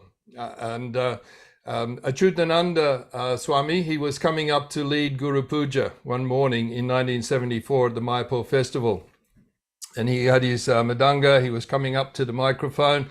In those days, there was always the microphone, and the lead. These days, I think when they lead kirtans, you just have a microphone. The lead singer of the kirtan, they don't usually play an instrument; they just have a microphone. So anyway, in those, Achyutananda Swami was coming up, and Srila Prabhupada put up his hand, like stop, and then he said, "Let the king lead," and he pointed to Madhavisa. so Srila Prabhupada, Achyutananda, I mean, you know, a beautiful kirtan leader, beautiful bhajans, we know, glorified, and him and Sachidananda Prabhu. But for this Guru Puja, Prabhupada put up his hand and he said, "Let the king lead." Now, a little funny, I'll do a little addendum to that. So Madhavisa had his kartals. We all knew Madhavisa's special kartals that he had. They were almost like a Sudarshan chakra that he used to keep in his hand. He used to scare people with them sometimes if they tried to threaten the Sankirtan party. He'd come up to them. So anyway, Madhavisa came up and he gave Achyutananda a little side bump. And he said something to him. So later that afternoon, Madhavisa was talking to him. And I said, what did you say to Achyutananda Swami at that time? And he said, I said to him, "Move over, Queenie, let the king take over." Confidential little. So for those who knew at the time, it was a little transcendental thing between the two of them there. That was funny. So anyway, Mahaprabhu has brought the Harinam Sankirtan to this material world from the spiritual world. Narottam Das Thakur has sung Galokara Premadana Harinama Sankirtana. The Harinam Sankirtan has come from Galoka, from the spiritual world. So the mission of Lord Chaitanya is to spread the holy name around, and every acharya coming through from that time has helped to propagate, just like it was explaining. So each acharya has taken the baton of the holy name and expanded it. Right from Rupa Goswami, we pray to Rupa Goswami. What is the prayer to Rupa Goswami? Chetoda. I'm just trying to. Chaitanya Manobishtam. Chaitanya Manobishtam. Stapitam Jaina Bhutale. Swayam Rupa Kadamayam Dadati Shva Patandikam. When will Srila Rupa Goswami, who is established within this material world, Srila Rupa Goswami Prabhupada, was established in this material world, the mission to fulfill the desire of Lord Chaitanya, when will he give me shelter, give us shelter under his lotus feet? So we're Rupa Nugas. We're following in the footsteps of Srila Rupa Goswami. And he's given us the Upadeshamrita, the nectar of instruction, with the process of cultivating Krishna consciousness. Srila Prabhupada says that this process of Krishna consciousness, bhakti yoga, it's a form of cultivation. It's not something which is just imaginative ecstasy or sentimental speculation. Srila Prabhupada mentions that in the purport to the third verse of the Upadeshamrita, where it's described Utsaha Nischaya Deyat Tat Tat Kama Pravatanat. How we practice Krishna consciousness by the 6 principles of devotional service, being enthusiastic, endeavoring with confidence, and being patient, and executing the process of devotional service. So these are very, very important, especially for new devotees, but also even in our more mature stage of our lives in devotional service, we should always be looking for the leadership. And the end of that verse, Sato Brate, following in the footsteps of the previous acharyas. So Srila Yaśodā-nandana Prabhu was asking the question before. So I mean, we do not change Srila Prabhupada's words because they're coming in the line of disciplic succession. We do not change anything. No change. That's our policy. Srila Prabhupada has presented the absolute truth, and any change or alteration to that will change the meaning. So thank you very much for the wonderful discourse, and let us all pray to Srila Rupa Goswami to take shelter under his lotus feet so that we can continue spreading the Sankirtan movement. Hare Krishna. I wanted to thank you very much. Wonderful comments here to the discussion. And I wanted to refer back to Yaśodā-nandana Prabhu's reference to Bhaktivedanta when he read that section that Bhaktivedanta had sent the first book on Lord Chaitanya Mahaprabhu to Canada, to Montreal, to McGill University in 1896. Could you, Venkat Prabhu, could you bring up, I happen to have a copy of it. I don't know if this was the original copy of it, but it is a very nice image on the cover and a picture of Bhaktivedanta Thakur. So Canada, we're going to take credit as the first country outside of India to receive the message from the bona fide spiritual master Bhaktivedanta Thakur on the life and times of Sri Chaitanya Mahaprabhu. And I wanted to go to just the first page number 1 of this particular book. I don't think many people have seen this particular book. I happened to get it from a football star. Did I send you the page, Venkat? Yes. And here we'll read it. If you could read it for us, Venkat, this section, just so everyone. This is written by Bhaktivedanta Thakur. This first section, which is the introduction. The Go object. ahead. Okay. The object of this little book is to bring the holy life of Chaitanya Mahaprabhu and his precepts to the notice of the educated and religious people. Most of the books treating these subjects have hitherto been printed in the Bengali language. Hence, the life and precepts of Sri Chaitanya Mahaprabhu have scarcely passed beyond the boundaries of Bengal. A book has, therefore, been printed in Sanskrit type for circulation all over India. Our educated brethren of Europe and America have taken of late to the study of the Sanskrit language, and it is our belief that this booklet will go to their hands in a very short time. This book contains 104 verses with copious commentaries. It makes a succinct mention of all the anecdotes of the life of Sri Chaitanya Mahaprabhu as related in the famous book Caitanya-caritāmṛta by Krishna Das Kaviraj Goswami. Verses 75 to 86 inclusive will give an outline of the precepts of that great personage, Sri Chaitanya Mahaprabhu. With a view to help our English readers in going through the book, we have here summarized in English the contents of the work. So here, the book goes on.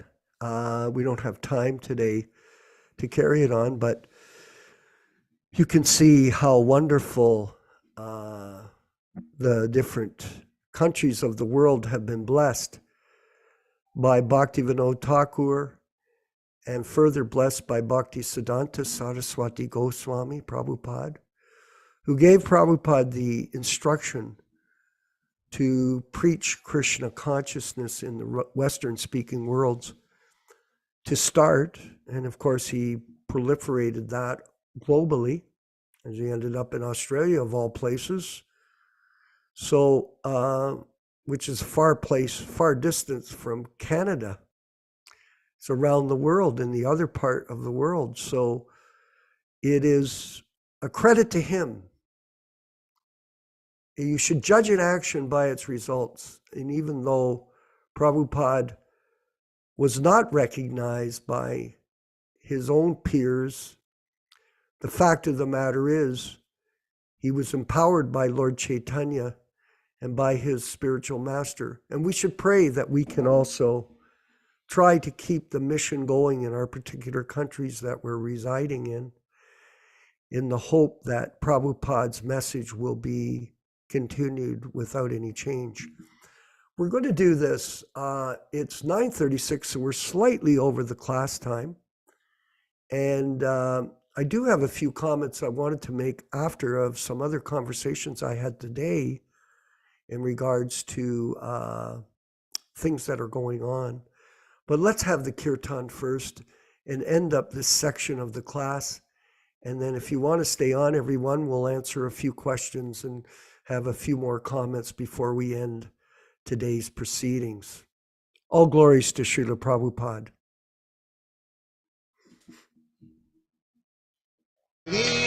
Krishna Chaitanya Prabhu Nityananda Shri Advaita Gadadhar Sivasadi Gaur Bhaktivedanta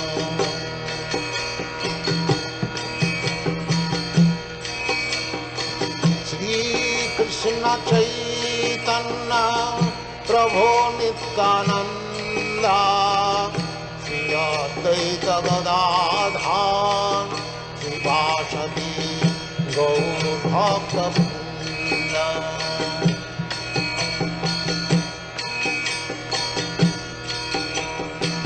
Shri Krishna Chaitanya Prabhu Nityananda Shri Advaita Gadadhar Sivasadi Gaur Bhaktivedanta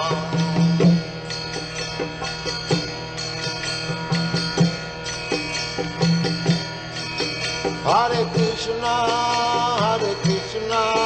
Krishna Krishna, Hare Hare, Hare Rama, Rama Rama, Hare Hare. Hare Krishna, Krishna Krishna, Hare Hare, Hare Rama, Rama Rama, Hare Hare.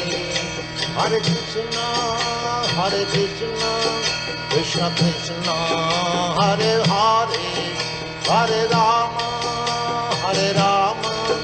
Rama Rama, Hare Hare.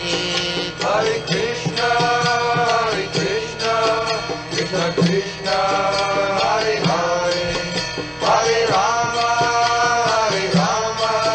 Rama Rama, Krishna Krishna, Hare Hare, Hare Rama, Rama Rama, Hare Hare. Hare Krishna, Krishna Krishna, Hare Hare, Hare Rama, Rama Rama. Hare Krishna.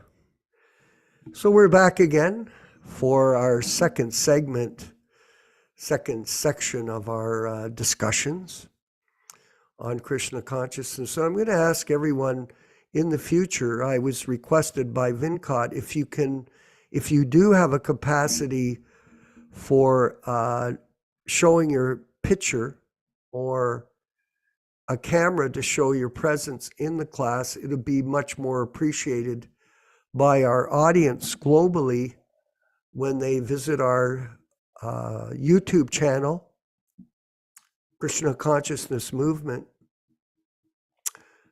in the near and distant future, because we're recording these classes for future generations so that they will have a clear understanding of Prabhupada's philosophy according to his teachings that he gave us.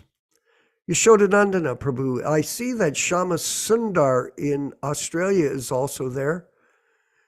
Are you still on the class, Shama Sundar? It might be early in the morning for him. There he is. Yes, here. Yes. What are your views of today's class when we were discussing about the kirtans and how they should be performed? My views. Well, absolutely in agreement with that. It's always been a frustration for me whenever I've been involved in a kirtan and it's gone off script, or it just becomes tedious, or it's out of tune, or no, absolutely. I think it's like prasadam, or it's an art. It's a cultural art, and we're presenting Krishna consciousness in the pure, or trying to be in the Vedic tradition. It's an art, and therefore I think that the art, just like an artist drawing a picture, if you don't know how to draw well, then by all means practice your art, but do it privately. But if you're going to be putting your pictures in a book, then it should be at least conforming to certain standards. And I think the same absolutely with kirtan, that this is a primary, one of the three spears of the Sankirtan movement is a Harinam. And therefore it's a very potent, probably the most potent aspect of advertising and presenting Krishna consciousness. So absolutely, Prabhuji, I agree 100% with everything everyone's been saying about kirtan. It's an art, and I think if you can't really play too well, just humbly step aside and let those who can perform well do it. I mean, I guess if there's nobody else available, you have to do the needful. But I think it's the same with speaking as well, that if you can speak well, just like Yaśodā-nandana Prabhu he's our Shukadev Goswami of the group, and therefore he has the top spot, because he's the most qualified, and therefore if it's a great pleasure to listen and take a humble seat in the background and try to learn something. Oh, and by the way, just thought I'd mention. Yeah, please. I'm working in the kitchen. That's why I disappear in the background, because I don't imagine you want to see a whole lot of machinery spinning around. I can hear it. So yeah. What are you doing exactly, if you could tell us? Yeah, so I can show you. You're doing some prasadam You're doing some prasadam distribution, I understand. Yeah, look, I'll show you. We make samosas here and in our kitchen, and I'll just take the background off and show you the kitchen. Yeah, show us. This is an example of all the samosas we've just made. Wow. I don't know if you can see that there, the rack. Actually, I'll turn the camera around. Okay. There we are. Yeah, that's better. Yeah. You can see the stack. Wow. Stack there. This is our samosa machine. We got this from Taiwan many years ago. It can produce about 1,000 samosas in less than an hour. Once the dough is made and the vegetable mixtures are made, then you just put it through. You put the veggie mixture in here, the dough goes in this dough hopper here, and they come out the end here, out this forming mold at the end. And we have a 2-meter rack conveyor belt that catches them, and we stack them up. And then I'll just quickly show you the front. Please. Where we do the deep frying. We have a conveyor deep fryer. This is the system at the front. We've got all the equipment came from Taiwan. These does a 60-liter tank, and top and bottom conveys. You just and you set the temperature and you get a beautiful, consistent result. They travel along, and they come out the end, out of the end here. They drain nicely, slide down, collect them, and then we just stack them up in trays and transport them to the cool room, chill them down, and then we transport them to Rusty's market, a local market, where we sell them on the weekend. So therefore, I'm in the background here, just working away, listening, and that's what we do on a Thursday. This is our kitchen. We've got a big 120-litre deep fry cooker here. This is a beautiful industrial cooker. Huh. 3-phase electric cooker, very powerful for making the mixes. And of course, the altar with Srila Prabhupada. Yeah. Fabulous. And, brings tears to my eyes. Everything's offered here. Love it. And this is the dough making section over here with the dough machine and different flour mixes that we use for the pastry. So everything's homemade here, and then everything's offered, and we take it to the market and distribute it. Fabulous. So this is the idea I was saying that, the most valuable thing are the devotees that are living and working together and actually doing something to propagate the Krishna consciousness movement without any contamination. What did you think of that, Yaśodā, Prabhu? Pretty impressive. Very impressive. Yes, very impressive. We've been doing this for almost 20 years up here in Cairns. And what? Prior, almost 20 years we've been doing wow. this. Wow. Congratulations. And thank you, as Krishna's mercy, Prabhupada's mercy. Prior to this, we were in Brisbane. We used to run the Govinda's restaurant in Brisbane for 10 years, between 1990 and the year 2002. And that was when I finally pulled the pin on the restaurant, just due to a lot of disagreements with temple management, particularly about the poison issue. That was around that time where myself and others, we were involved with the poison issue. Shakshi Gopal, who wrote the Judge for Yourself book. So Tamal had just recently passed away, and everyone knew I was a poison vadi. So things were getting a bit hot, and I decided maybe it's time to move on. So we came up here and started afresh, and by Krishna's grace, everything seems to have turned out well. Fabulous.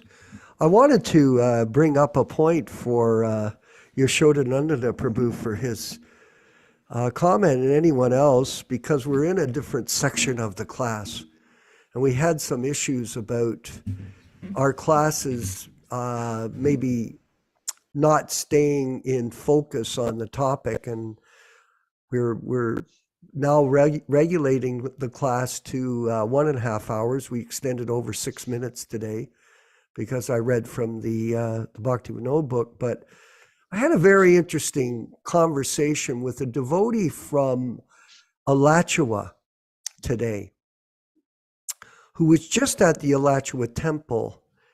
His name is Krishna Bhakta, and he has the property next to the ISKCON temple there in Alachua.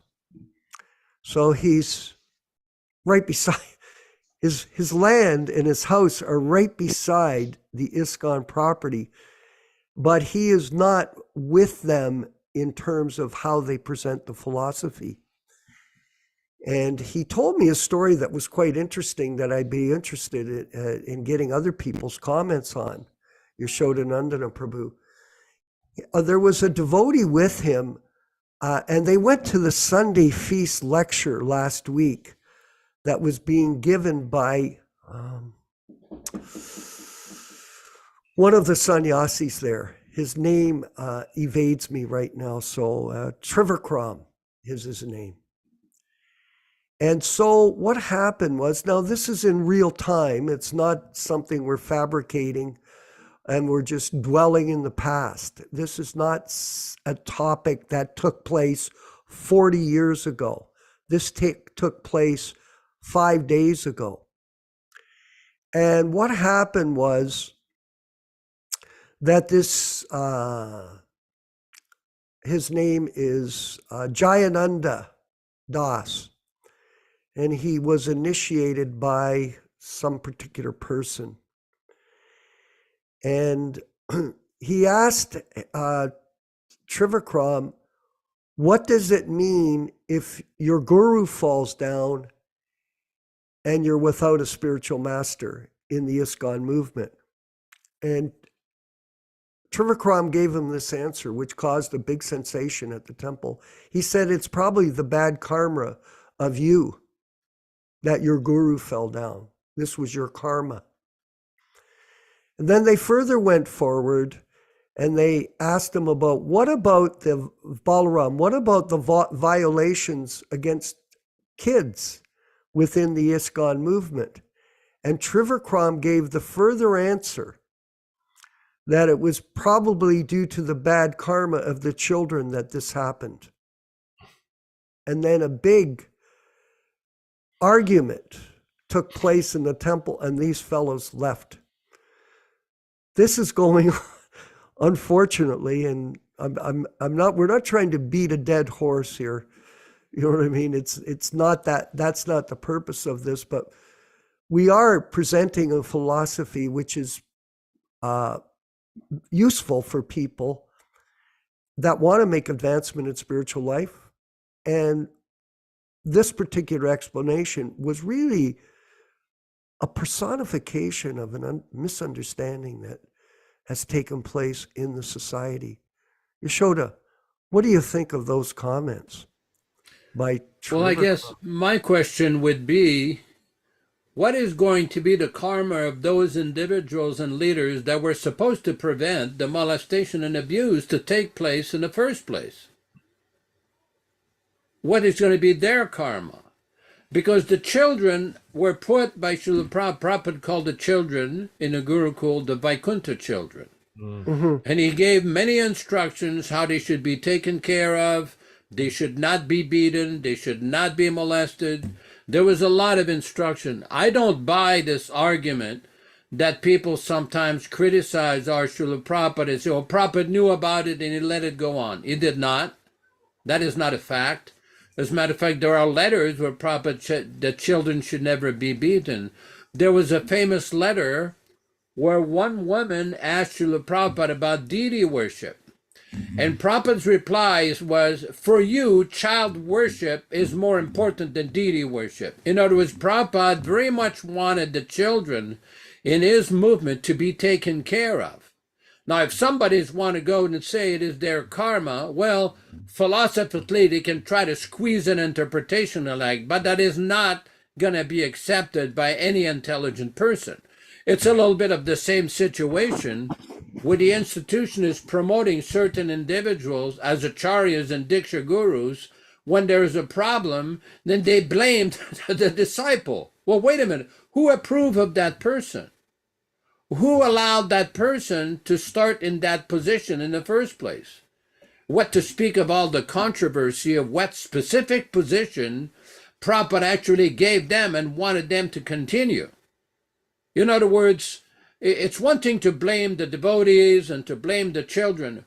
Who's going to take responsibility for their actions? This is my question. Anybody would like to respond in the group if you got your hand up?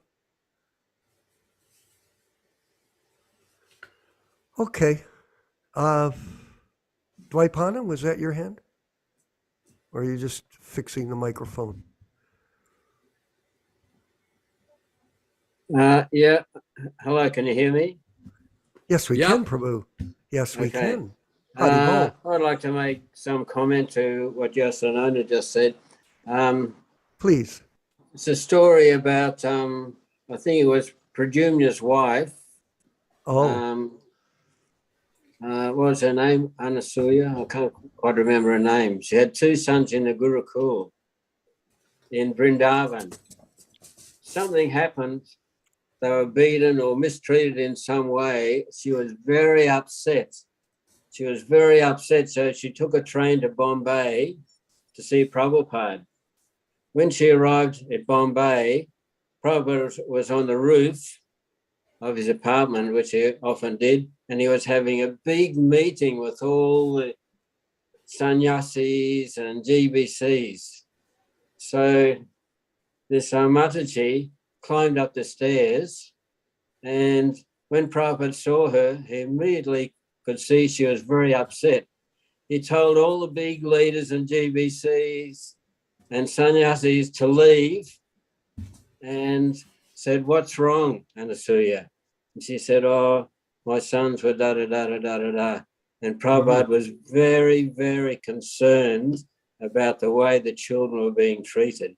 That's just a very short story that shows what Prabhupada's attitude was really towards the children. Hare Krishna. Yeah. I think that the most important thing is that we keep going with the positive.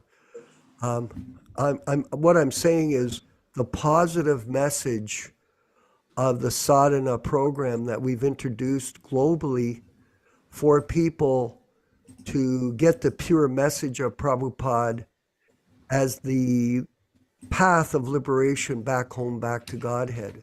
I mean, that's really the goal. It's not about the fact that there have been problems. Yes, in fact, Balaram, my feeling is it does get laborious for us in a way to constantly bring these items up. It's not a blissful part of what we're doing. For example, when you hear about the atrocities that took place in New Vrindavan, it's not a pleasant thing. Like the other day, I saw a picture of Sulochan on a stretcher.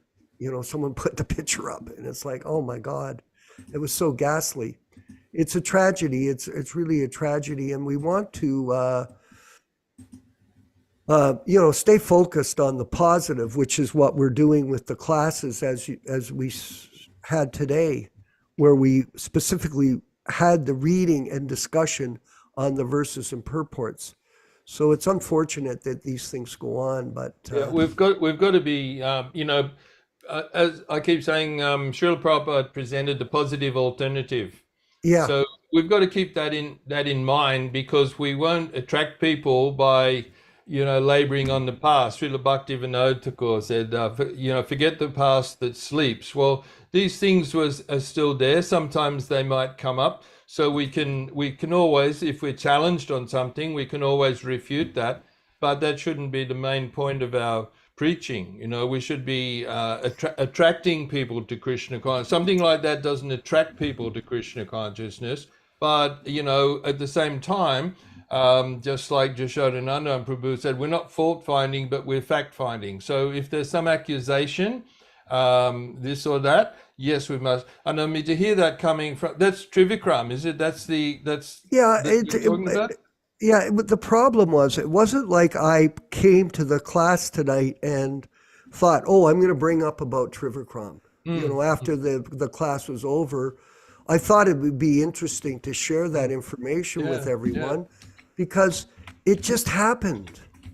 And it wasn't me that caused the excitement. It was him who was distorting the philosophy, which I've heard has been distorted by other people in that system of elected gurus. Oh, absolutely. Yeah. And it's constantly coming up. I wanted Vincott, if he could read. I see that Yaśodā-nandana has put up a quote here from Prabhupada. Could you read that for us, just so we can sort of hear it? Okay. Yeah, please. Let's see what it says. Now the thing is, children should not be beaten at all. That I have told. They should simply be shown the stick strongly.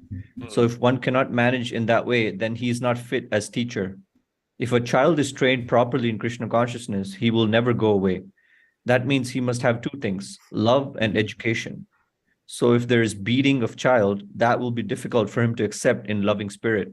And when he's old enough, he may want to go away. That is the danger. So why these things are going on? Marching and chanting japa, insufficient milk, too strict enforcement of time schedules, hitting the small children. Why these things are being imposed? Why they're inventing these such new things like marching and japa, like military? What can I do from such a distant place? They should run and play when they're small children, not forced to chant japa. That is not the way. So I have given you the guiding principles. It is not that I must be consulted with every small detail. That is the business of the in charge. But if no one is there who can manage in the right way, what can I do? Now, if you have got the right idea how to do it, you may go there again and take some responsible post for correcting the situation. Mhm. That will be your real duty. Not that there is some disagreement and I go away disgusted. No, that is not Vaishnava standard. Standard should be that, never mind, there is some difficulty. My spiritual master has ordered me to do like this. Now let me do it. That's all. Hoping this will meet you in good health. Your ever well-wisher, A.C. Bhaktivedanta Swami. Yeah, so we're seeing by reading this how it is just common sense. It is really common sense to treat children properly. And when they are mistreated, it has a devastating effect, Balaram, on certain people. Very devastating. And in the particular case, there is a devotee in our group, a very famous Gurukuli, whose life was severely damaged by the abuse that he received in the early years. And to this day, he's 60 years old now. He is still suffering. We call it, when I discuss it with Yaśodā-nandana Prabhu, and it is like being in the military, you get post-traumatic stress syndrome. It's like post-traumatic ISKCON experience. So like with our god brother Shamasundar there, he's doing really nicely. They're creating this prasadam distribution, and he's given up the past in terms of what happened, but he's not foolish enough to go back to that environment because it's not going to help him or anyone else. So this is the idea, is we're trying to plot forward a new era for everyone. And we're counting on all of you to work together with us in this effort to reestablish the true mission of Srila Prabhupada and not have these results that we've seen taken place amongst people that we're dealing with now that have suffered all their lives because of these abuses. I think we were talking the other day, Balaramji, I mentioned that it's a very serious thing, that I really like what we're doing. I love the classes. I think they're just wonderful. I find that it's just a breath of fresh air for us, because it's very serious what happens when things like this that go on in that other groups happen and destroy people. It's a terrible thing. And that's the last thing that we want when people say the name ISKCON, which was our founder's name for his society. It's unfortunate. That's an offense to Srila Prabhupada, simply. It's just unfortunate. And the people that are suffering because of it, all we can do is have compassion on them and pray to them and with them that they don't give this up. What do we have? Do we have more messages, Venkat, on the chat? Is there something new? There's another letter shared by Yaśodā-nandana Prabhu. Okay, well, let's keep going and we'll wind up the evening program here because we're moving into... Could I just make a comment? Yes, please.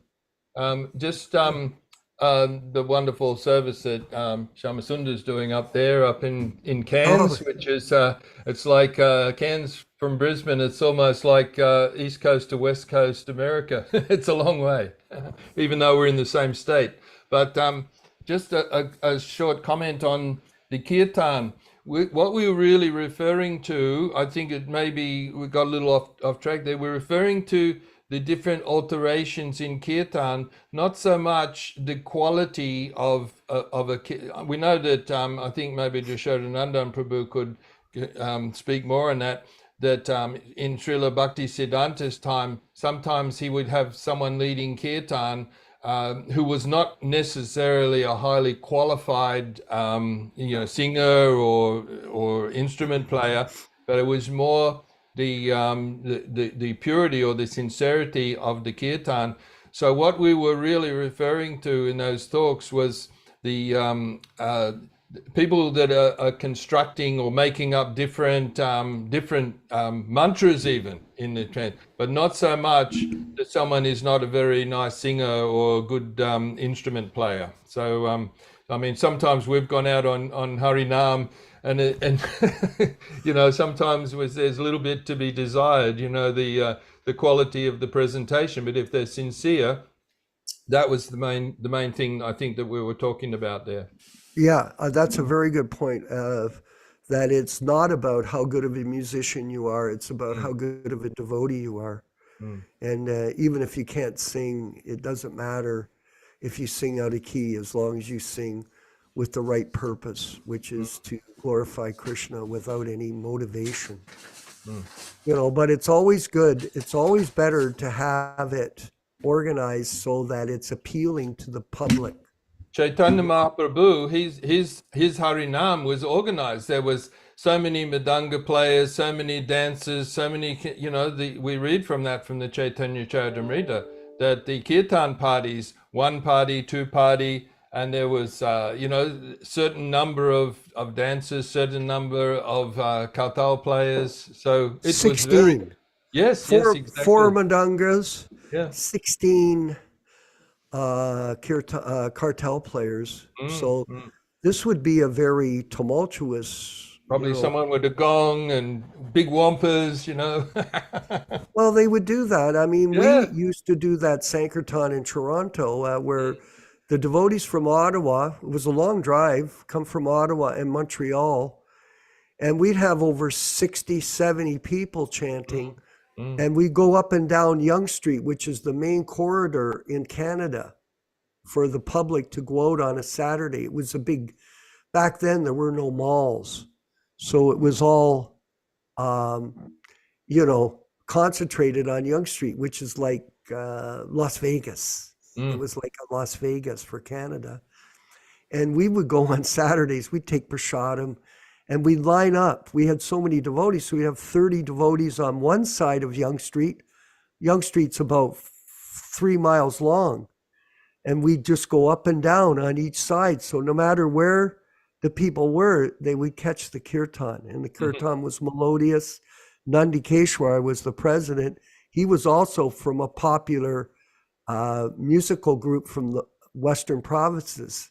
So he was an expert player. We had this devotee Mahavirya, who's a classic piano player, an awesome musician.